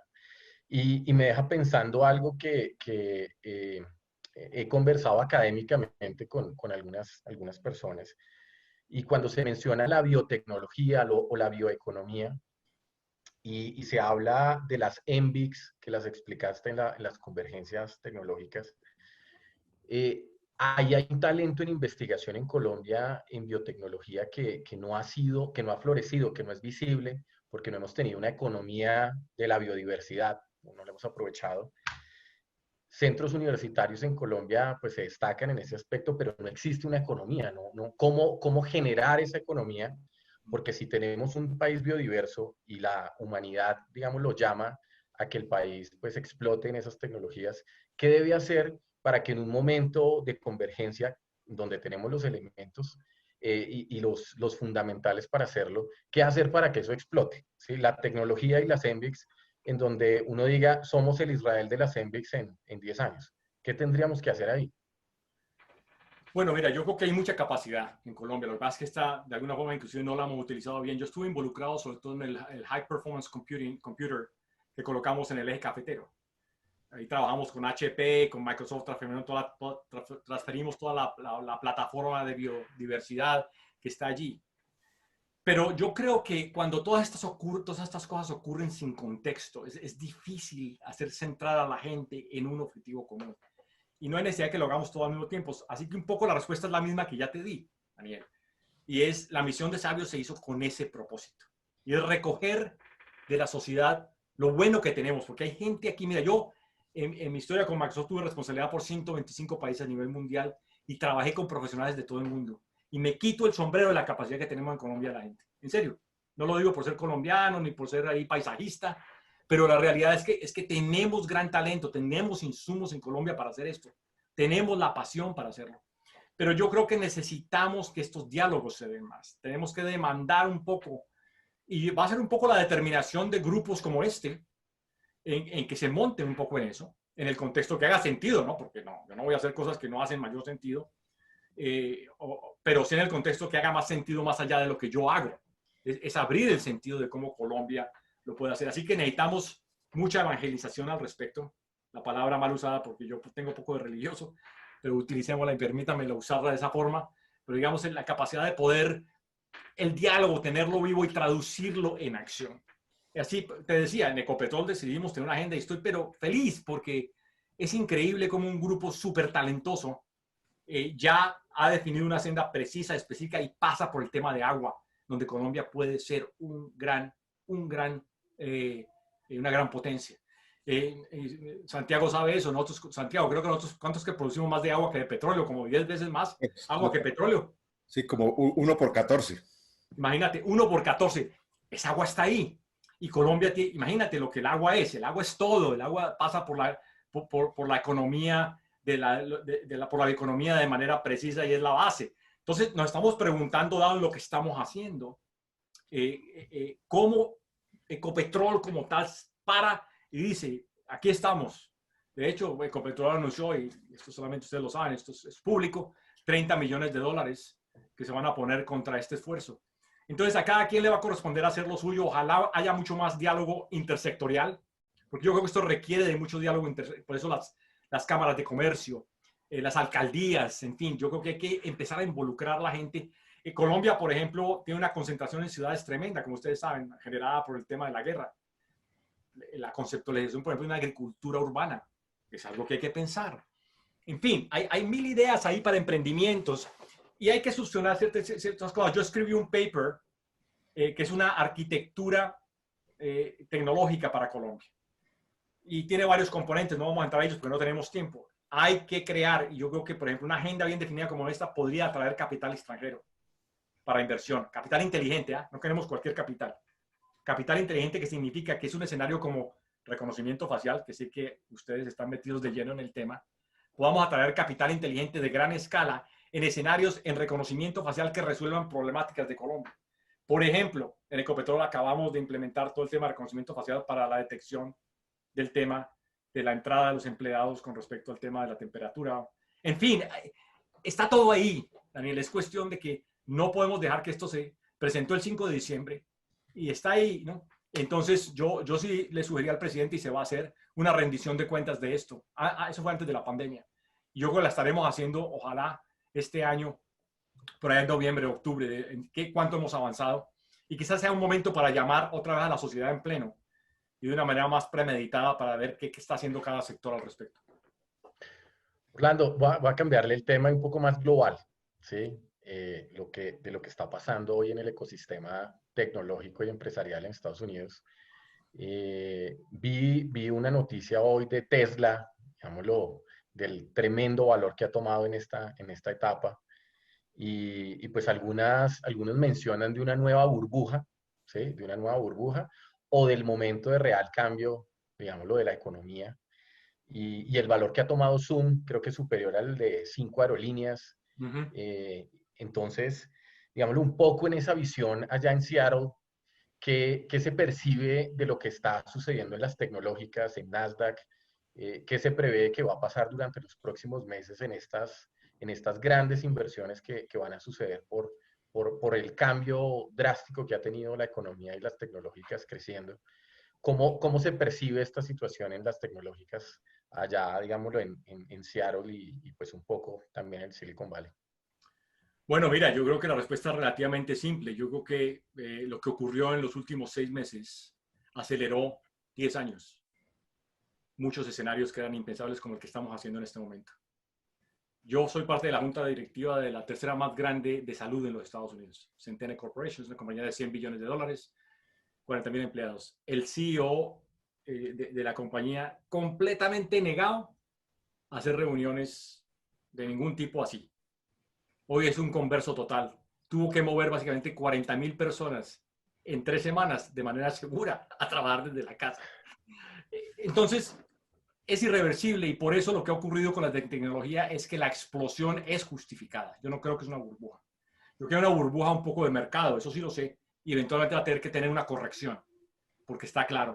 Pero las tecnológicas, especialmente las que están enfocadas en las 4 patas, en las 7 patas que yo presenté, que es ultraconectividad, el tema de redes sociales o de redes en general, el tema de computación sin límites y el tema de Big Data acompañado de lenguaje natural, realidad aumentada, inteligencia artificial. Esas son apuestas que son a ojo cerrado. Y alguien que tenga plata de esas yo la haría a ojo cerrado, porque es que realmente vamos para allá. Y si algo va a ocurrir es una explosión completa y total. Así que, en mi opinión, estamos entrando en un horizonte muy temprano todavía. Es el amanecer de lo que se nos viene.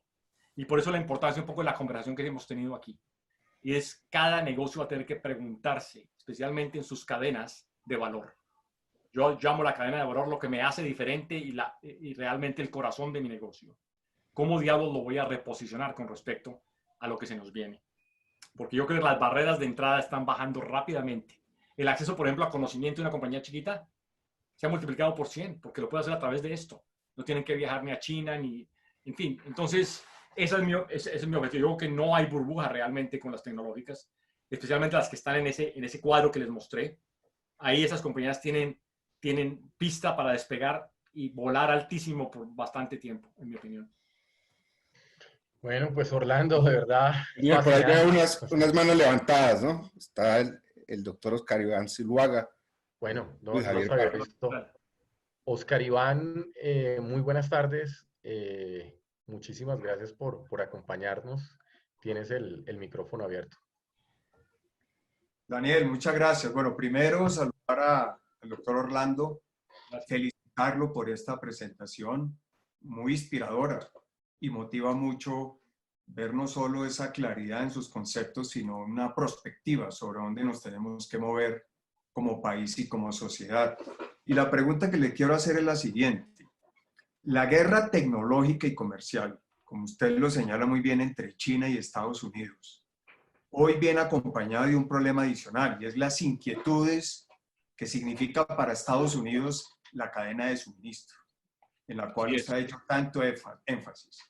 La pregunta es, y que sería muy interesante aprovechar este documento de la misión de los sabios, esta es una oportunidad para que Colombia, porque en estos días leía un artículo donde el 75% de los americanos que tienen inversiones en China quieren evaluar a dónde mover sus nuevos centros de producción, porque tienen serias dudas de que esta guerra tecnológica y comercial con China es irreversible, gane quien gane la presidencia en los Estados Unidos, y eso les va a crear desde el punto de vista de la cadena de suministro una nueva realidad económica. Ahí me parece que puede haber una extraordinaria oportunidad con todos estos planteamientos que usted nos hace hoy, y que sería muy importante que se reflejara en un plan de acción concreta para movernos en esa dirección. ¿Cuál sería su opinión? Pues, doctor Zuluaga, gracias por la pregunta. Mire, yo creo que es así. Yo soy un poco más escéptico acerca de la rotura de la globalización. Por una razón simple. Yo creo que la apuesta a donde está llegando China hoy, que realmente está haciendo solo para ponerle un punto de referencia, solo en inteligencia artificial este año, el año pasado, el 2019, $1 billón invirtió los Estados Unidos, 25 billones de dólares invirtió China. En reconocimiento facial, tienen el 70% de las patentes del mundo. Entonces, el desafío de esto, doctor Zuluaga, es que este camino lo arrancó China hace 30 años. Y lo arrancó hace 30 años con una apuesta fundamental en la transformación de sus modelos de educación, en el cual dijeron, eventualmente seremos el país del mundo con mayor número de computer scientists of the world, con profesionales de las ciencias de la computación, y hoy está produciendo 10 veces más que las universidades en los Estados Unidos. Y la gente dice que no son de la misma calidad, pero la realidad es que hoy 3 de los CTOs, o sea, de los Chief Technology Officers de las compañías tecnológicas de Estados Unidos son chinos.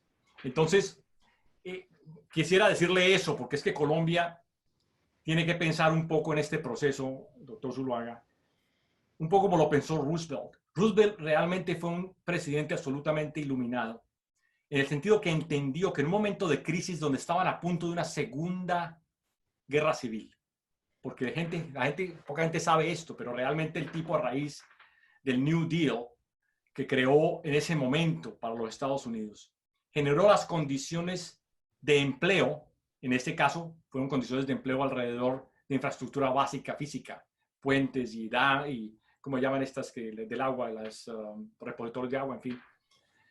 Y Colombia, yo creo que está un poco, y no hay que esperar, no estoy diciendo con esto tiene que ser secuencial, doctor Zuluaga, pero yo creo que Colombia tiene que montarse en un esfuerzo de infraestructura física y digital absolutamente profundo, que podría dar respuesta bien organizado al tema del desempleo, especialmente después de esa pandemia.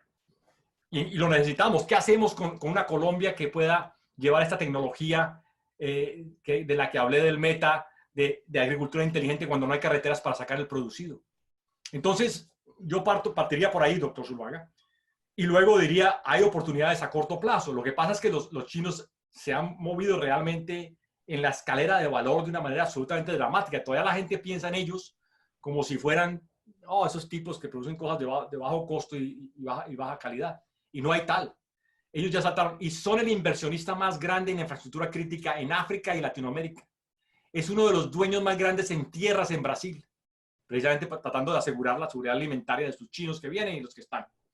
Entonces, ojalá pudiéramos correr así de rápido doctor Zuluaga, y parte un poco de lo que yo escribí para la Misión de Sabios, porque acá nos pidieron como un paper, yo hice uno de 4 páginas. Yo hablo mucho de este tema de la necesidad de arrancar por entender que hay que partir de la infraestructura crítica básica y de ahí movernos en las capas de valor hacia arriba que beneficien a cada colombiano. Como yo decía, es muy difícil de que Kennedy hubiera mandado y hubiera aterrizado un hombre a la luna con un motor de Volkswagen, esencialmente en el Apolo. Entonces, ojalá tuviera yo una respuesta más precisa, que no quiere decir que no miremos la oportunidad. Pero por eso yo soy escéptico, porque yo creo que la gente subestima lo complicado que va a ser remover la globalidad de las cadenas de suministro. China lleva años en esto. El tema de la ruta de la seda y todo el tema del Mar del Sur de China, donde han puesto su bandera y están creando nuevos lugares, tiene que ver toda la inversión en los países emergentes, tiene que ver con este tema de cadenas de valor. Y así no estén en China territorialmente, van a estar en Brasil, siendo los productores número 1 y exportadores de comida. Entonces, esto tiene unos ángulos muy complicados, pero yo creo que su pregunta es absolutamente relevante para tener este tipo de diálogos. Pero yo me pregunto si a nivel del gabinete esto se habla. Me pregunto si hay una discusión a través del gabinete con respecto a la secuencia de la ejecución de la misión de Sabios. Y yo sé que estamos muy ocupados con el tema de la pandemia, pero a veces hay que resolverlo urgente, pero sin olvidarnos que también lo realmente importante es al final el que va a decidir si ganamos o perdemos el juego. Muchas gracias. Gracias, Orlando. Le voy a dar la palabra a Luis Javier Parra, empresario y presidente de la Asociación Colombiana de Ingenieros de Sistemas. Luis Javier, adelante, tienes la palabra. Tiene cerrado el micrófono, Luis Javier. Luis Javier. ¿Aló? Adelante. ¿Ya? Sí. Ok, Adelante. bueno, primero, pues felicitar a Orlando, saludar a todos. Hola. Me parece una gran conferencia y un gran tema, pero por el tiempo pues me voy a enfocar en una pregunta que tiene que ver con un poco todas las últimas dos, la que hizo Oscar Iván y la que hizo Gamaliel, en el sentido de ¿cómo ves tú, Orlando, en este momento una estrategia para consolidar o hacer que la industria de tecnología de nuestro país se pueda consolidar realmente, pueda crecer? Porque de todas maneras seguimos siendo, digamos, agregando valor al nivel de software y el software, pero del software aplicativo, el software de emprendimiento, pero cómo también podemos profundizar hacia abajo y crecer. A mi forma de ver, tendríamos que tener estrategias de llegar a empresas grandes, a empresas de relevancia a nivel por lo menos regional, tal vez no mundial, pero que seamos una unión o un ecosistema mucho más fuerte, porque estamos muy atomizados. Entonces, ¿cómo ves tú esa posibilidad? ¿Cómo ves tú una estrategia para realmente crecer la industria de la tecnología en Colombia? Ya, Javier, muy buena tu pregunta. Mira, yo, como lo decía anteriormente, este tema de la claridad de propósito con respecto a qué problemas resolver en Colombia es clave. Ya hablamos de eso y partamos de eso. Para mí, una de las dependencias más complicadas que Colombia tiene que resolver, y esto requiere de reforma, y que no es una reforma fácil, y es cómo atraemos capital inteligente al país. Es inexistente. No te imaginas la cantidad de mensajes que yo recibo de emprendedores colombianos con excelentes ideas, pero no tienen la capacidad de poder llevar esa idea ni siquiera a aprobarla, porque no existen los capitales de riesgo que le permitan al ecosistema realmente florecer. No necesitamos un Rappi, necesitamos 1000 Rappis en Colombia. Pero ¿cómo lo haces? Bueno, llega SoftBank y le mete $1 billón. Pero una golondrina no hace verano, pero es un buen ejemplo. Pero yo creo que si Colombia no entra en un proceso de atracción de capitales globales inteligentes, cuando hablo inteligente estoy hablando de capitales que no solamente traen el dinero, pero traen el conocimiento. Y eso lo aplicamos con incentivos desde el punto de vista del gobierno para crear las condiciones. Ya se creó la condición de a dónde apostarle un poco a través de la misión de Sabios. Y uno de los escritos de esa arquitectura de la que yo hablé, habla de uno de esos pilares, es la atracción de capital inteligente a Colombia para emprendimiento digital. Esto lo reformaron en Chile, tú lo sabes, esto lo reformaron en el Uruguay, y ya se dan cuenta que la contribución a su Producto Interno Bruto es significativo ya. De hecho, la misión de Sabios dice que tiene que moverse de 0.25 de contribución al Producto Interno Bruto al 3%. que sería un salto, pero magnífico, ¿no? Para el 2030, en términos de emprendimientos digitales. Pero eso es imposible de hacerlo si no se crean las condiciones de atracción, no solamente de un SoftBank, que tiene billones de dólares, pero orientados a cosas muy puntuales, y hacerlo un poco más capilarizado, de manera que estos emprendedores, mira, a mí me han invitado a ser jurado de Titanes Caracol, y existe el capítulo de la tecnología, y ayer me pasé toda la mañana delicioso, escuchando gentes pelados, emprendedores en términos digitales, y excelentes ideas. Hay una idea ahí que, por ejemplo, me pareció fantástica, y yo decía, jue madre, esta vaina le puede servir a cualquier parte del mundo, y el tipo ahí arañando y viendo cómo, que básicamente es ponerse un dispositivo en la espalda, para que no maten a un ciclista que básicamente con el movimiento de la cabeza te muestra si va a voltar a la izquierda y a la derecha, luminoso atrás.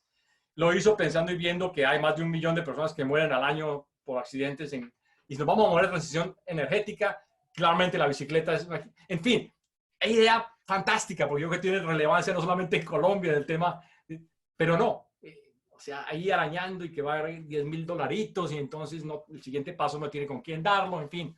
Entonces, yo creo que ese es una palanca. Mira, hay 3 palancas. La primera es la producción de más gente en computer science en el país, de muy buen nivel. La segunda tiene que ver con este contexto de propósito de Colombia con respecto a qué problemas resolver. Eso es un poco el tema de la misión de Sabios. Y como parte de eso, este tema del emprendimiento digital hay que activarlo, y no se puede activar si no es con acceso a capitales que tengan la capacidad. Y si esos capitales son atraídos a través de algunos incentivos tributarios, yo creo que es posible hacerlo.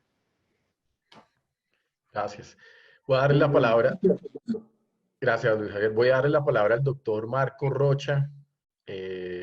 Doctor Rocha, bienvenido nuevamente a esta su casa. Estoy abriendo el micrófono. Adelante. Doctor Ayala, tuve la oportunidad de estar con usted el día que lanzó el ebook, que creíamos que estábamos muy lejos de eso, cuando usted organizaba misiones de colombianos a visitarlo allá usted en ese centro de sabios en el cual usted se destacó tanto. Pero tengo, no preguntas, unos comentarios muy al dedo. Primero, la educación está en nuestro país muy mal. Estamos pésimos y no le hemos puesto atención a ello. La educación técnica y tecnológica, que es la base de toda esta serie de movimientos, no la tenemos en nuestro listado. De otro lado, tenemos un poco de gente, el talento colombiano es increíble. Usted lo sabe, doctora, a través de todas sus visitas por el mundo, que se encontró con médicos, con arquitectos, con ingenieros, con educadores, todo eso. Y nosotros aquí no valoramos a esa gente. Nos falta pensar en grande, lo que usted dice, proponer unos objetivos pocos pero gordos. Si no tenemos esos objetivos y le disparamos a todo, como decían en su tierra, doctor, con escopeta, no logramos nada. Muy agradecido por esta charla, agradecidos, perdón. Es usted ejemplo de un ciudadano ejemplar, de una persona que nos ha hecho quedar muy bien en todos los escenarios donde usted ha actuado y seguirá actuando. Muchas gracias por esos sabios consejos, doctor. Gracias, doctor Rocha. Muy amable. Bueno, hay una última pregunta para cerrar, Orlando, y qué pena usarle el tiempo, pero pues ha sido muy interesante. Voy a darle la palabra a Jorge Aponte. Jorge, adelante, estoy abriendo el micrófono. Buenas noches a todos. Orlando, muchas gracias por la charla, muy buena realmente, muy buena. Gracias, Jorge. Gracias. Con Diego Tovar estamos creando algo que se llama el Proyecto Orígenes, que aborda la pandemia desde los temas de salud, educación y alimentación. Muy bien. Hemos logrado trabajar en 3 frentes con la Universidad de los Andes, que nos dio la plataforma para trabajar, la Alcaldía de Curitiba en Brasil, que nos dio un programa de agricultura urbana. También está el Hospital Roosevelt con un programa de logística inversa para fármacos, y la Asociación Colombiana de Bancos de Alimentos. Y el fin de todo esto es resolver la pregunta que planteó el señor Rocha. Nosotros tenemos 5 ideas básicas. Yo quiero compartir ese documento y que también Olimpia y otras compañías aquí se sumen a ese proyecto. Son 4 hojas nomás. Es muy sencillo. Buenísimo. Obviamente... Y Jorge, si lo pudieran conectar de manera premeditada al tema de la misión de Sabios, porque yo creo que parte de la magia aquí va a ser pivotear en un centro en el cual ya se hizo un esfuerzo colectivo de la sociedad civil. Y entonces, pues me parece genial el hecho de que ustedes... yo tengo facilidad porque soy amigo, bueno, soy amigo y con el respeto de ella. Yo soy amigo de nuestra ministra Mabel. Yo respeto su independencia y lo que ella hace. Yo quiero presentarle este programa, pero necesito una figura como tú que se sume a ese proyecto. Sí, está bien. Lo que te digo no es tanto depender de ella. Ellos están haciendo lo que van a hacer, pero un poco como lo que les comentamos de Ecopetrol, y es que vamos a hacer lo que vamos a hacer porque tiene un sentido desde el punto de vista institucional total. Eso encaja en las estrategias de desarrollo y de transformación de Ecopetrol, pero lo hemos puesto en el contexto de ese esfuerzo que creemos puede ser el aglutinador de voluntades de la sociedad civil en Colombia.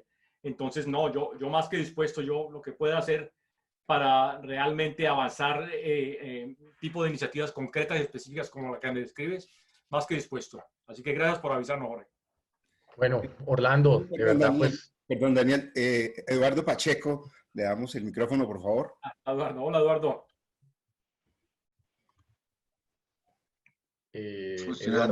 Eduardo, listo. Adelante, Eduardo. Hola, Orlando. Buenas noches. ¿Cómo vas? Bien, bien, bien.